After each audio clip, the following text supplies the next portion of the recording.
Hello everybody, this is Ragini Anand on the 8th of June 2021. I speak to you from a sunny London day where it's around 22 degrees and everybody is walking around without their coats on, so it truly feels like summer is here. I hope it is calm weather wherever you are too. Today it is in the Vedic calendar the 13th moon, a Tuesday, a day of pradosham or when karma can be dissolved.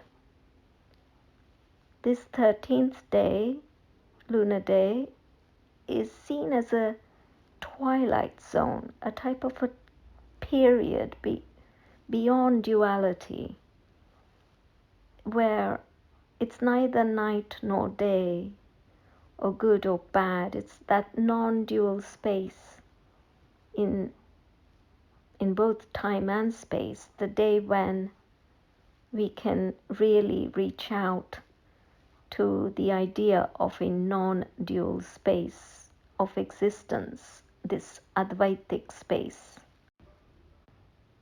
Temples of South India mainly is during the twilight zone, this period called pradosham, just 1.5 hours before sunset.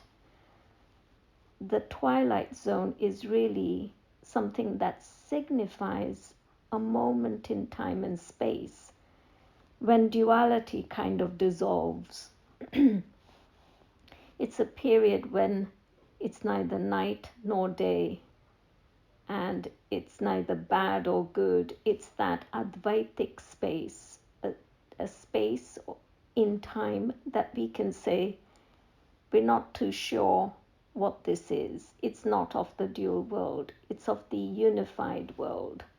And it's at that moment when Abhishekam or hydration ceremonies happen in the south of India, when both Nandi and Shiva are hydrated with milk, water, whatever, and then revered with, garlands, etc. It's such a beautiful ceremony that one can enjoy.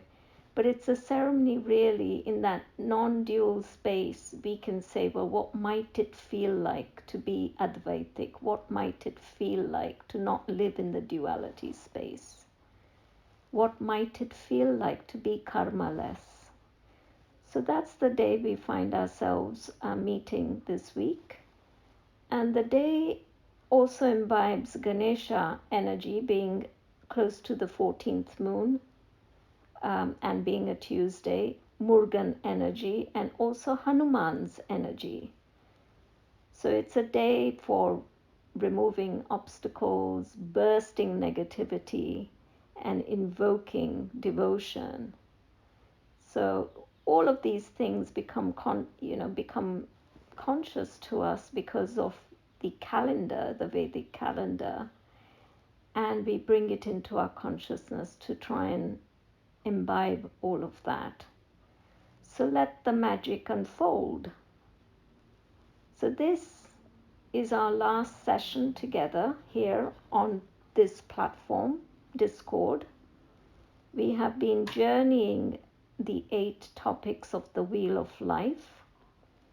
And today we are discussing the second part of the final topic of careers from the Vedic perspective.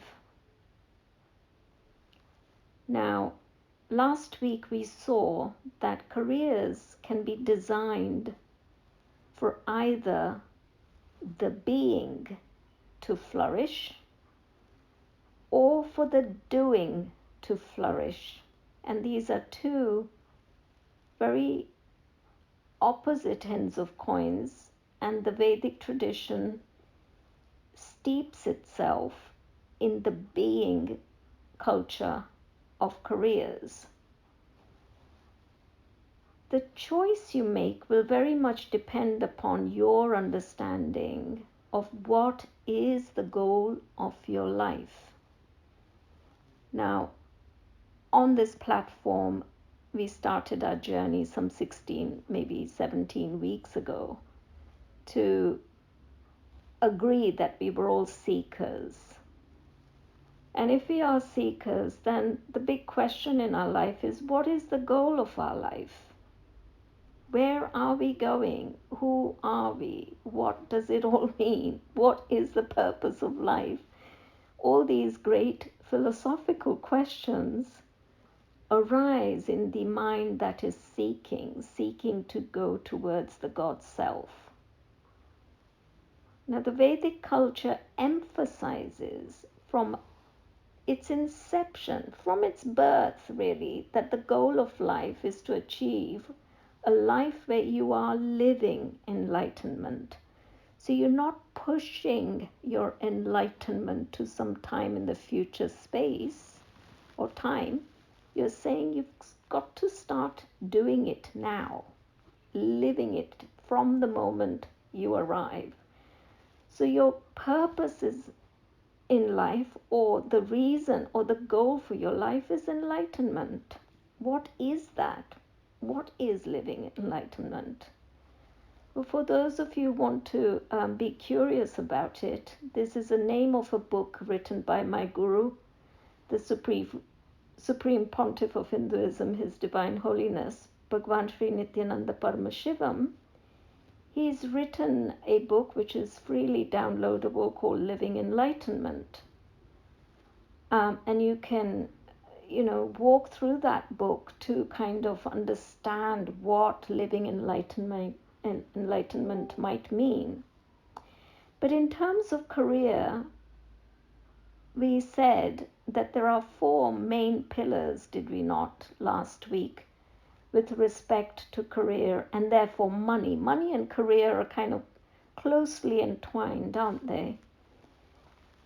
And we said that if you were to begin to live enlightenment, then the first pillar would be dharma. So the careers you choose should be dharmic in their nature. Dharmic meaning that they are aligned to the highest purpose, highest goals of life, the highest values of life, righteous actions. And if we understood what dharma is, what is the fabric of the universe that defines the values with which we should live, if we were all in agreement of that, or with that, then life would just be managed. We wouldn't have to monitor it. Okay? So when you are living a managed life rather than a monitored life, then in some ways you are living dharma because you've understood the values of dharma. You can only manage if the right values that appeal to your soul and your body and mind, and you're deeply instilled in those values, then you don't need to monitor it or police actions or wealth or career or relationships. It just naturally happens because it's part of you. Those values or powerful understandings have become part of you. So you just manage your life dharmically. But who's going to teach us those values is the problem, isn't it? And therefore you need a good guru to imbibe those values in you. Because sadly, as I found in my life, even though my parents were very much from the Vedic culture, they weren't really empowered by a powerful teaching or powerful guru who could tell them that these are the core values of the universe, and if you want to live within that fabric of the cosmos, then these are the things that you must follow. It was kind of a free for all. It was just, who cares, whether we're sustainable or not, or whether we're doing the right thing or not, or whether we're taking the right career or not. As long as we get money and as long as we enjoy ourselves, what does it matter? That was very much the yesterday view of life. Today and this moment is definitely dictating a more dharmic way of life. And I believe that we are all gathered here to understand where we might have gone wrong and where might we correct the course, so that we don't see the sorts of things that unfold in our lives and around us. So the first principle was dharma, wasn't it? And the second principle was artha. In terms of career, then we said last week, earn and design careers to enrich others. Full stop. It's not just about us. It's about enriching others. It begins with our family, and then it goes on to the society, and then goes on to the town, and then goes on to the country, and so on. It starts from us and spills out. So this is why the Vedic culture, you will see that the father and mother more or less slave their careers and their lives to enrich their families first, don't they? They look after their children, make sure that the education is good, make sure that, everything that's needed is there. So this concept of not really just working for ourselves is what we call artha. The third area is karma. And we said that we create wealth and careers that can create more wealth and careers for others. So it's like a gift that goes on giving. Keeping the currency current. So you don't hoard your wealth. You keep creating more versions of you that can go on doing what you do. And we said that the fourth thing is, if you do all of the above, dharma, artha, and kama, then moksha, which is fulfillment, naturally happens. You feel purnatva. Nothing can be added to your life, and nothing can be taken away when you've done the above, dharma, artha, and kama. You are fulfilled, and therefore liberation is a natural byproduct. Death happens once you're liberated like this, like a cucumber dropping off from its stem, which is the famous Mrityu mantra of Shiva, which is so beautiful. The cucumber just drops off naturally from its stem at the end of its life without any pain and suffering. Mrityunjaya mantra. It's beautiful.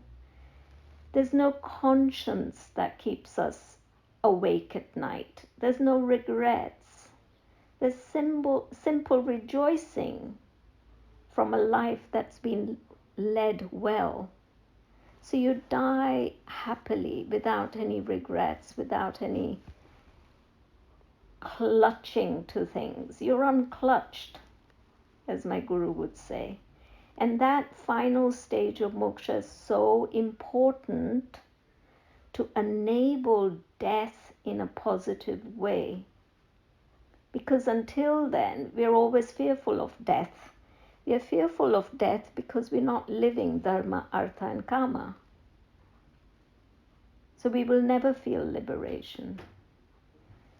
So we saw the types of careers that can shape these experiences of the Vedic culture, making the being blossom rather than the doing to blossom.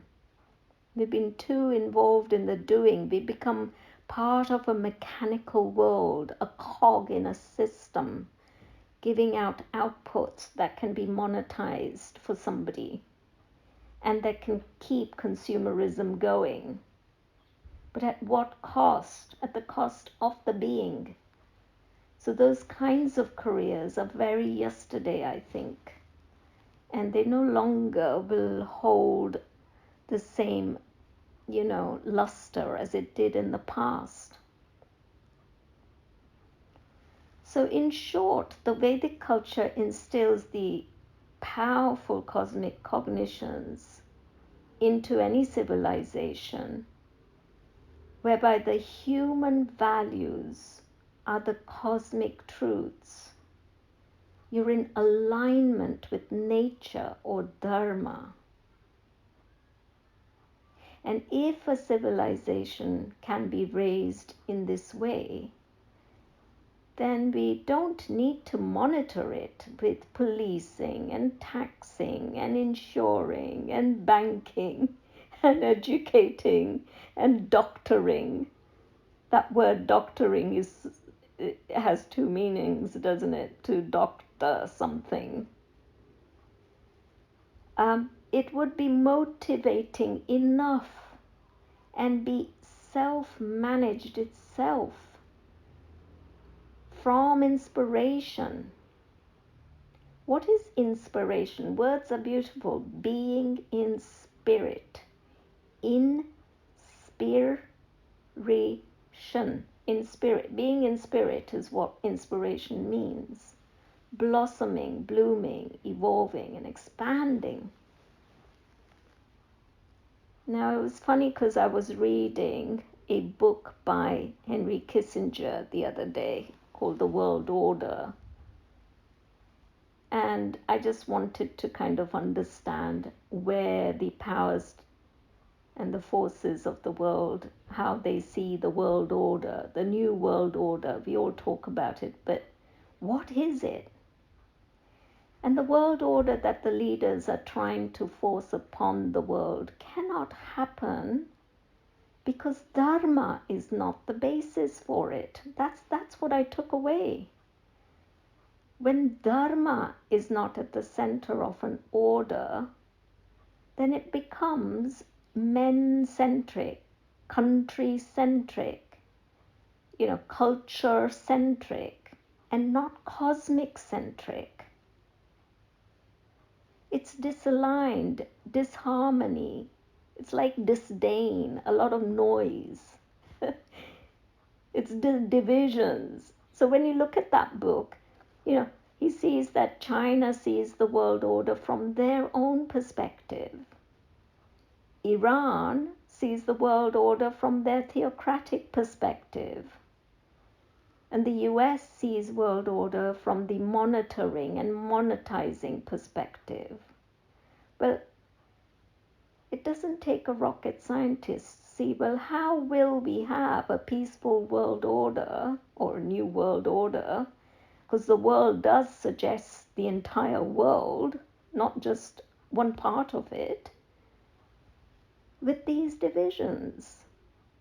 It almost feels like an impossible task.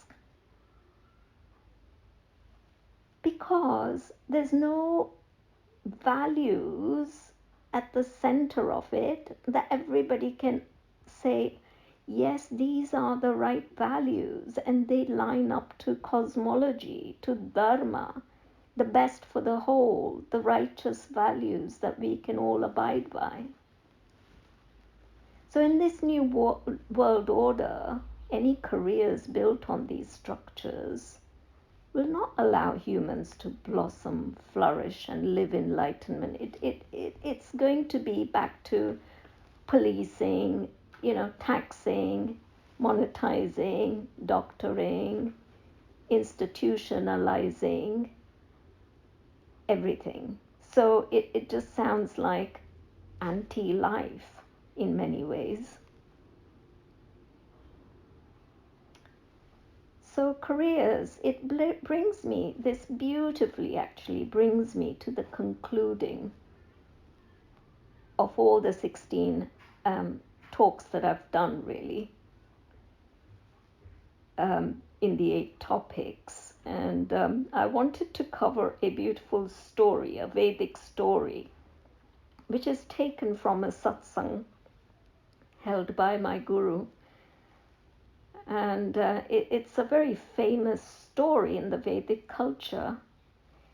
And this culture, this story is a happening that happens in a place called Tiruvannamalai in the south of India, in Tamil Nadu, which has probably given birth to more enlightened beings than any place on the earth plane. including my own guru who was born there. So Tiruvannamalai has a little mount called Arunachala, and it's a mountain around which on a full moon night people will do a circumambulation of the 18 kilometers or so. And I've done it several times. And there is a great significant understanding to that story. Now, some of you may know Ramana Maharishi. He was also from Tiruvannamalai. Okay? And other saints that, there are many enlightened beings that still live there.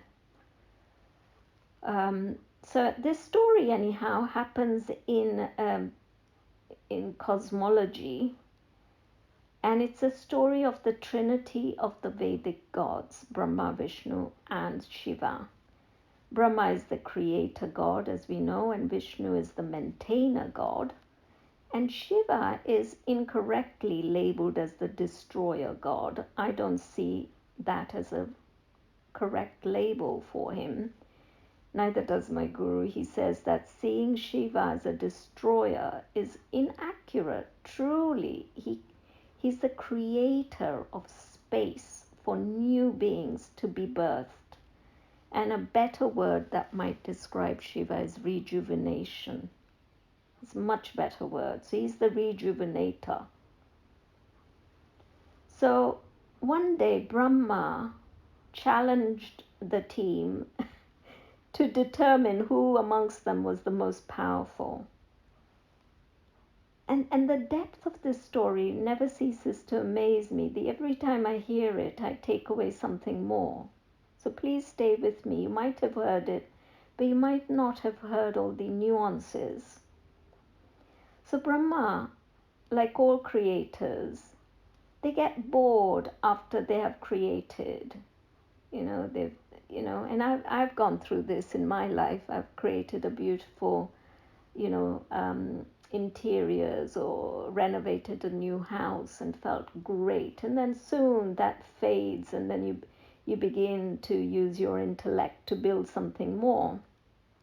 So Brahma's no different. He's created the creation and he's bored, and he challenges.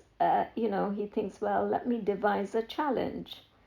So Brahma represents our intellect, and any careers built just on intellect alone will behave in this way. Okay, so Brahma did, putting himself above the most powerful, which is God. So intellect does that. Intellect believes that it's more powerful than God. Because it's got the ability to invent and create and find out things in science and so on. And Vishnu asserted, look, Brahma, you can't possibly be more powerful than me, because unless creation is maintained, creation becomes useless. So they were having a little banter, and Vishnu represents our body and wealth. So you've got intellect on one side and body and mind, body and wealth on the other, saying, who amongst us is more powerful? And Shiva, being the most simple, always in meditation, rarely ever engaging in anything but making everything happen. He needs nothing but gives everything, is the world view of him. He doesn't even have, if you look at Vishnu as beautiful, fine gold jewelry and lustrous clothes and, fantastic settings. Shiva, who's Shiva? He wears Rudraksh, which has no kind of monetary value. It's a seed of a tree. It only has emotional value. He uses, ash for his makeup. And he lives, where does he live? He lives in the cemeteries. He needs nothing. He's a simpleton. But he's called Bholenath. He can give you everything whilst not having anything himself. Mysterious. So Shiva, after a while, hearing this banter going on between Vishnu and Brahma, decided he would set up a competition. So he said, if either of you can find the end of me, my column of light, which is exactly at Arunachaleshwar Mount, he said, then it will be clear you are more powerful. So whoever can find the end of my column will be the most powerful. So with this Brahma being, this is, he just thought this is a doddle. With his intellect, he thought can't be impossible, and he flew upwards towards the head of Shiva. And Vishnu, being the sort of the gold miner, the miner, he decided to start mining the earth and went downwards. And this went on for a number of, yugas. And soon Vishnu got tired in finding so much wealth along the way. He just kept finding wealth, and he insatiated sort of, gluttony of wealth that he found and enjoyed. But he suffered at the end of his, he kept digging, and he got into what my guru calls the depression of wealth. I can't take any more. He just felt, it's like eating too many cakes. He thought, this is enough. This is what happens to all of us at the age of 50. If some of you are not 50 yet, you will see that at the age of 50, when you've achieved everything, you've seen all the things that wealth can buy, you'll just say, I've got tired, bored, like Vishnu did, and give up, and you go seeking God. Okay? So this is a really sort of really parallel to our lives, this story. So he came back anyhow. Vishnu came back looking for God and said, I give up. I'm subservient to Shiva. I'm not the most powerful. And Brahma, he had got bored and tired too, but he wasn't going to admit it, because he was an intellectual, and intellectuals are extremely convincing sorts. They appeal to your intellect. They convince you. They have the gift of the gab. They can make you believe anything. And Brahma was like that. And even though he was bored, he just kept, he thought, well, how is he going to devise something to show that he really does know and he is more powerful? And just then he met a flower that was falling. And Brahma asked the flower, where are you coming from? And the flower answered, I fell from Shiva's ear, where I was placed in worship. And Brahma then used his intellect to ask, how long have you been falling? And the flower replied, for 3 times Brahma's lifespan. Now, Brahma's lifespan of Brahma is basically between one big bang to another big bang. So in terms of numbers of years, you can imagine, for 3 such big bangs, the flower had been falling. And Brahma decided then that he could never reach the top. So he decided he would return to Shiva and lie that he had reached his head. And here is the proof. Like all intellectuals convince you with proof, don't they? Look, here's the proof. This is a flower, and I can tell you I've been there. And this is what scientists do, don't they? With the Newton's age of the mechanical view of the world, mechanics was the proof that we know, we have understood the entire universe. And then came Einstein and said, no, forget that. I'm going to talk about relativity. Relativity is the truth, the real view of the universe.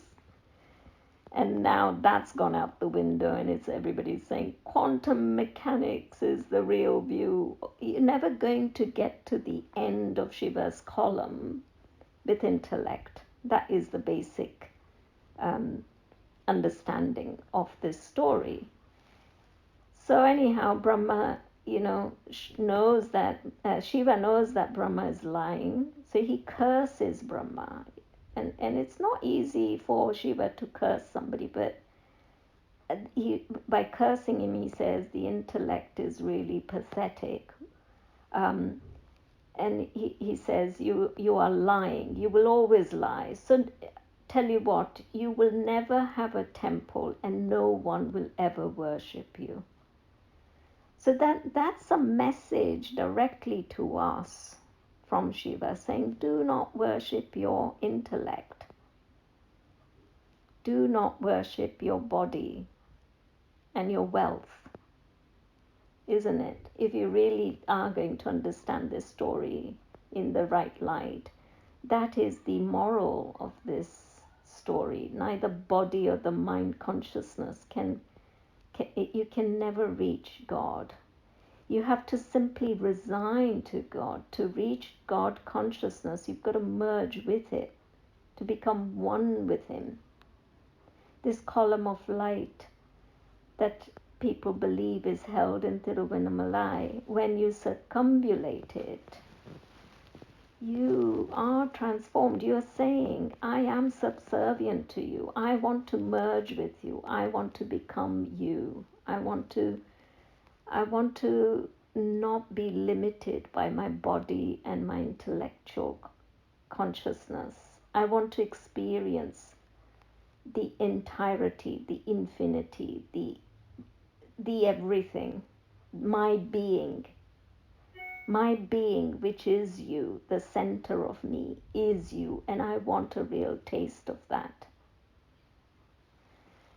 So neither intellect or body money will fulfill you, get you to the end point. You have to devise your life in such a way that you surrender to the power of Shiva and live his power,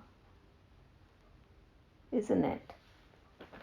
So in another sense, if you were to look at this story in another way,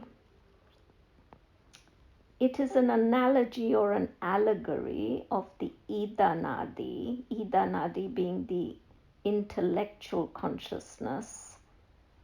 When that's active, we are very intellectually conscious.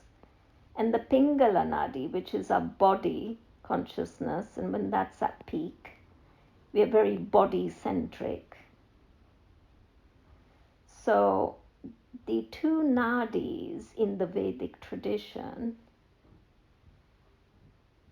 represents this allegory, and the truth is that you need to raise your kundalini and go to the Sushumna Nadi, and when that becomes active, you're neither in the body or the mind, you have merged with Shiva, and you're living your life as a being, fully engrossed in your being at the center of the whirlwind, not being moved by anything, not being moved either by your intellect or your body. And any careers and money-making mechanisms that can keep you there is going to spell living in enlightenment. So that's a beautiful story to have come to towards the end of my talks with you, to give you a sort of a deeper flavor of the depth of the Vedic culture, its concepts of dharma and artha and kama and moksha, its understanding of the Trinity of God, and yes, all things are needed, the body, the mind. However, the goal of life is not just the body, not just the intellect. The goal of life is self-realization. And that realization can only happen when you've merged or surrendered to the highest force, which is consciousness or our soul, whichever way you want to look at it. So we covered 8 topics along the way from the Vedic tradition, whether it was personal growth being our first section. Then we looked at love and romance. We looked at health. We looked at space and environment. We looked at the concept of money.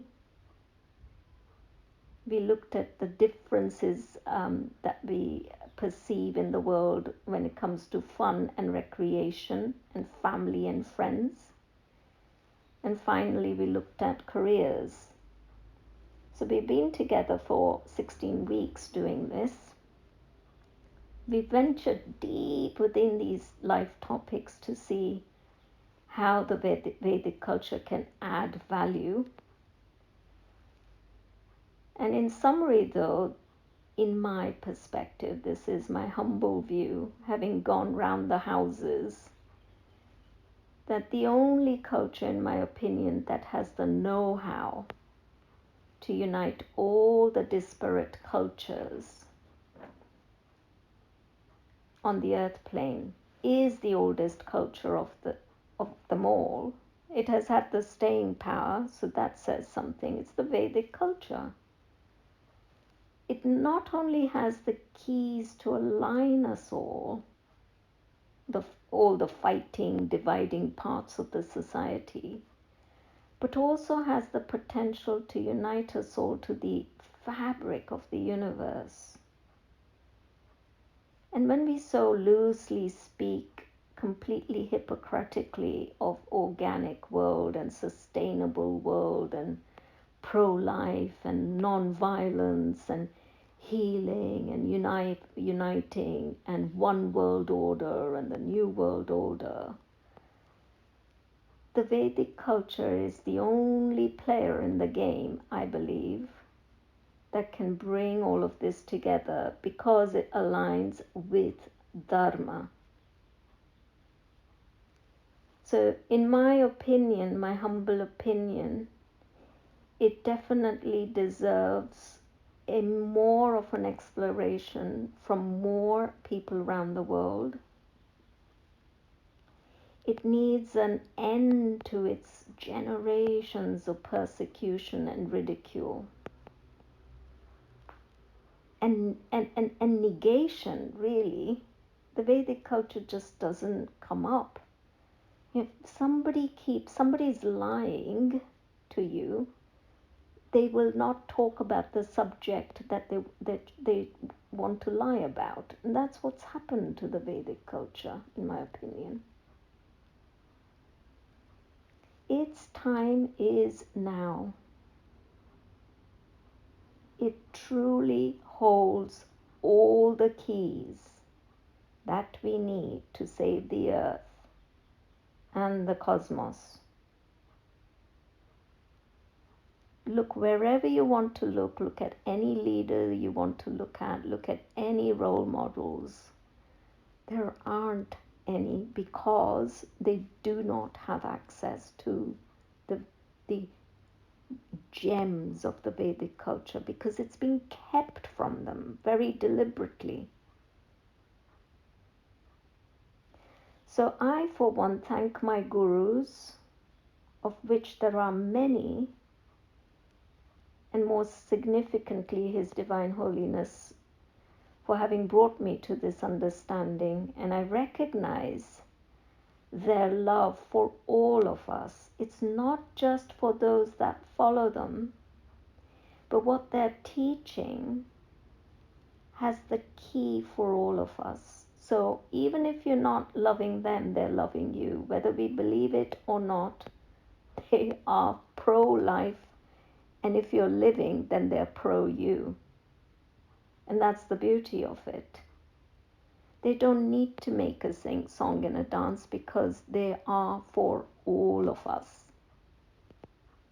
But we've ridiculed them for too long. We persecuted them for too long, and we've said they know nothing and never given them the listening space that they deserve.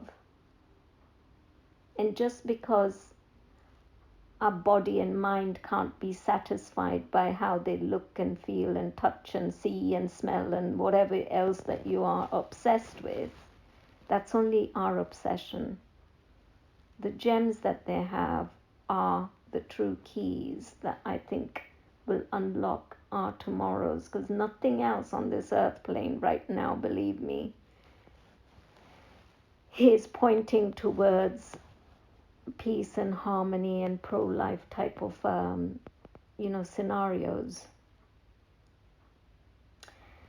So tomorrow is a very interesting day, and this is the power of being in this Vedic space. I notice more and more the synchronicity of things that happen, especially time-wise.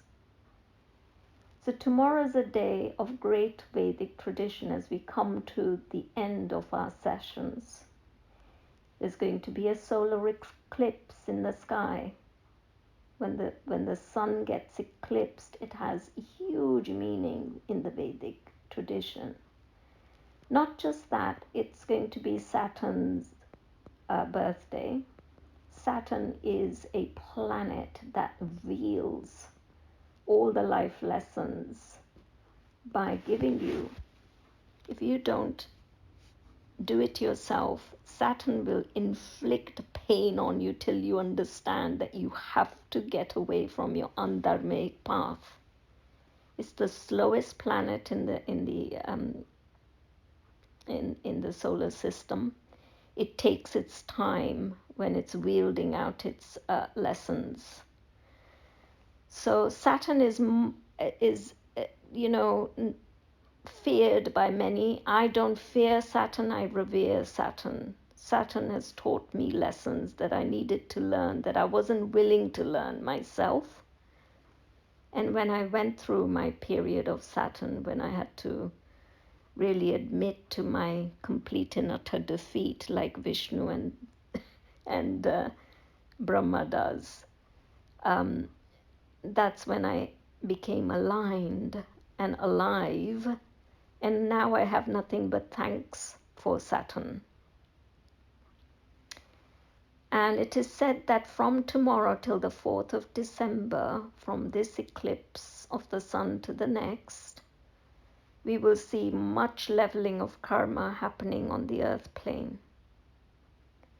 Many life lessons will unfold, and a period of intensity is going to be seen everywhere around us. And that's not to put fear amongst us, because unless we change will not happen. And the solution is to go inwards. I'm asking you all to go inwards. Do not focus on the pain and suffering, because that's all an illusion. Go inwards. Go to your Shiva, or whatever your version is. I don't care. But that core, that column that is beyond, column of light which is beyond the body and mind, intellect, body, mind, intellect, whatever you want to call it, it's beyond that. We know our body is nothing. We know our intellect is nothing. So therefore give up and surrender to that inner space in the next few months and chant the Gayatri mantra. Om Bhurbhuva Swaha Tat Savitur Varenyam Bhargo Devasya Dhimahi Dhiyo Yo Na Prachodayat. This powerful mantra will align you to your central core, make you disengage from your body and intellect consciousness, and reveal to you where the real power is, until you become that power. So keep chanting the Gayatri mantra, please, and propitiate Saturn. How do you propitiate Saturn? Well, Saturn on his birthday especially, offer him sesame oil lamp, with some black sesame seeds in it, and chant his mantra with real feeling. Om Sanicharya Namaha. Om Sanicharya Namaha. Just say, I am a fool. I have made a lot of mistakes, and you've been trying to teach me, and I'm a slow learner. I'm not learning. Please guide me to how to easily and effortlessly learn my lessons and align myself to the dharmic principles of the cosmos, so that you can be made happy, so that you don't have to wield your, lessons on me. And also do some Om Chandraya Namaha, the moon element, which represents our mind, which is also, needing remembering. And Om Suryaya Namaha. If you do the Gayatri mantra, that is really a sun mantra, but you can also separately, as the solar eclipse happens, to align with the sun energy, and remembering it. Om Suryaya Namah, Om Suryaya Namah, Om Suryaya Namah. These should be your mantras for the next, between now and the 4th of December, because of the alignments. Just go inwards and try and do something for your soul, for your consciousness, for your inner spirit, and be inspired by your inner spirit. Be in spirit, so that nothing going on outside can affect you. Be the center of that whirlwind. The whirlwind is going to happen. That's guaranteed. And it'll be happening at an escalated rate. But you're going to be centered in your core, remembering all these beautiful lessons we've learned together, and try and remember some of them, maybe revisit them, and, see what, not I, but what was trying to tell, the energies above that are trying to use me as a mechanism to get to you somehow, with words and feelings and emotions. See what that energy was trying to tell you. I'm not here to score a point on Vedic is the best way and this and that, or, I don't want any divisions. Wherever you are getting your honey from, revere that. If you follow the footsteps of every tradition, eventually it will get to some part of the Vedic culture. That is my view. Because it's the most ancient unspoken culture that starts with the 4 Vedas, that was given to us at the beginning of time. And there can't be another beginning of time. On a axis, an X and Y axis, there's only 1, 0, 0, from which everything else takes its reference. To me, the Vedic culture is 0, 0, 0, 0, whatever, however many axes you want, whether you're drawing 4-dimensionally, 5-dimensionally, 6-dimensionally, that culture is the reference point. You can't have another reference point. And what we've all done is we've created another point in time, call it N, T, P, and made that a center, and then drawn a circle around it and said, oh, this N, T, P is the center of all things. No, it is not, because without that reference to 0, 0, 0, you have no existence. As simple as that. So, with that, I'm going to take some questions, and then at the end of that, I will take my leave. I have thoroughly enjoyed preparing these sessions for all of us. It's not just for you, it's for all of us. And the great thing about it being recorded is that they are there for whoever has the time and energy to listen to them. So we've all become part of it, and I've thoroughly enjoyed it. But let me first take some questions, please. And you can either unmute yourself or post them in the events question section. So ours team at Shivakara is saying thank you for a interesting talk. Thank you for being here. And Care Bear is also thanking me with a namaste and some hearts. So I thank you back, and I also give you namaste. And Shivakara at everyone. So sorry for the technical issue and disjointed format. It was done in a hurry, and my first time doing it. Next time will be better. I don't know what that refers to. I don't know if there was a glitch or something in the listening, in the recording.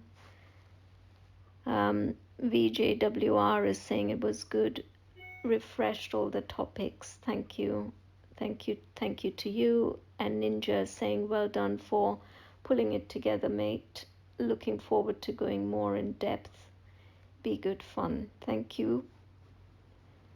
And who else is there? Bowie is saying thank you for all your beautiful sessions. They've been truly amazing. Thank you for saying that.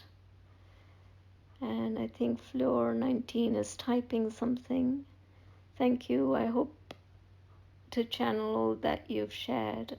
I'll definitely do the mantras. Thank you for that. And yes, I wish you luck with all your channeling, and spread goodness wherever you go. Rocky Z is saying lots of gratitude to you, and a lot of gratitude to you too.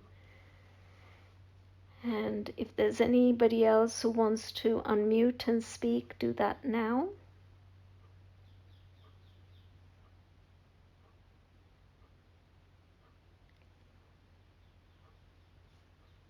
If Lightsen is typing.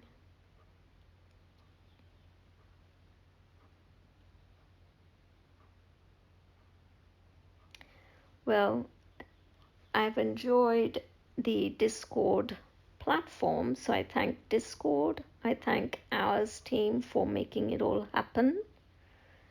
And I'm sure you've enjoyed many other sessions on this, on what Ours team is bringing you. Unfortunately, I haven't been partaking in any of those because I have been busy, but I hear good things. And Lightsen is saying thank you. I have really enjoyed these sessions. What more can I do to stay grounded every day? What more can I do to stay grounded every day? Yes, Lightsen, that's such an important question you ask. How do you stay grounded at a time like this? Because your energy, your mental energy is so scattered. Everything is vying for your mental energy, and it's feeding it, really. We are allowing stuff that's happening to feed our mental space, and we are ingesting all sorts of thought waves through the ether, through people we know, through what we are reading, through what we are hearing, and it is so destabilizing, isn't it? How do you stay grounded when your mind is scattered in thousand pieces, more or less? That's what it feels like. And until the mind can be quiet and allow the brain, the cosmos, to reflect its light onto the mind so that we can kind of build our brain again. Our brain can rebuild itself. It needs a year to do so, but it needs a quiet mind to build itself with the cosmic truths. How do we stay in silence and grounded for a whole year is the question, isn't it? It's really being able to create the art of just kind of saying no to thought waves that are coming your way. Just say no. Just be like a white-gloved policeman who is, guiding traffic. Just watch your thoughts coming in and say no, no, no. That's what I do. I try to do. I don't want that. I don't want that. I know it's happening, but it's an illusion. I don't want to know. I just want to reflect the pure light which is within me.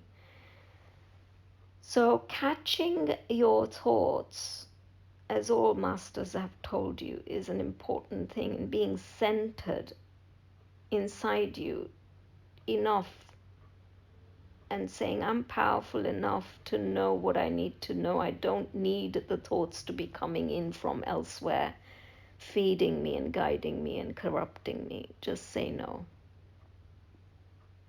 And not just say no, send love back out. Say, peace, peace to you, peace to you, peace to you, just send it away with peace. Now that sounds corny and maybe crazy and maybe sort of weird, but that's what I would do. And then start dancing or singing or painting or just being or just chopping some carrots or making a nice meal, going for a nice walk, enjoying the small things is the important way to get out of this scenario. And really there is no purpose to life. It's only the ego that believes that there is a purpose. Just enjoy the small things. Whether it is the sun falling on your cheek, even with your eyes closed, you should be able to feel that sun falling on your cheek. Try and become so attuned with yourself that you can create your inner world in the way you want to. The sun falling on your cheek, or the breeze of your hand moving and how that feels. Or with your eyes closed, can you still see a beautiful beach and the lapping of the waves? Try and do that. So I hope that helps, Light Send. Just small things and saying no and sending out peace and love is the formula, really. Could you please type out the mantras somewhere? Is this the Gayatri mantra? It's quite a long one, but you can Google that. I can type in the name Gayatri mantra, and if you Google it, you'll get the entire thing. Or you can Om Sanicharya Ye Namaha. That's how I say it anyhow. Or Om Chandraya, which is moon. Om Chandraya Namaha.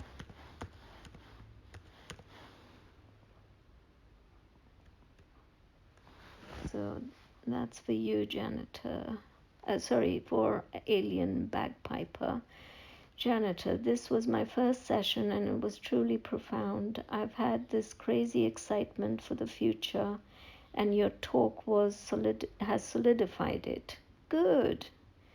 We are in for exciting times, definitely. On a side note, by the purest of happenstance, we have black sesame seeds in our house. Okay. All right, so tomorrow, please make a little sesame oil lamp and really, with all your good feelings, offer it to the being called Saturn, and just connect with him in that space on his birthday, and yeah, and ask him to teach you lessons in a painless way. When you're consciously ready to learn your lessons, it's not going to be painful, is it? It's going to be fun. So well done, Janitor, for saying that. Shiva saying, thank you. I'm glad I got to attend your last session here. It was my first time listening. Something that has been on my mind for a few weeks is past lives. Is it important to find out about that, to understand ourselves? About your past lives? Well, everything that you can throw light on is going to be important, isn't it? Because any blind spot that we have needs illuminating so that it doesn't remain a blind spot. And it's like anything. If you're driving in the dark, you're going to bump into more things. But if you've got your lights on, it's going to inform you to do whatever you need to do. So if you do find out about your past lives, yes, it will help. And I did a regression on that, session with somebody here in London. And I must say, I didn't go out sort of thinking I must do this, if I don't do it, I will, not be able to lead my life properly. But it was just a curiosity as to why is my life the way it is. Because when I arrived here, I was unconscious, right? I became unconscious of the past. So how do I become conscious of the past so that it sheds light to what's happening today?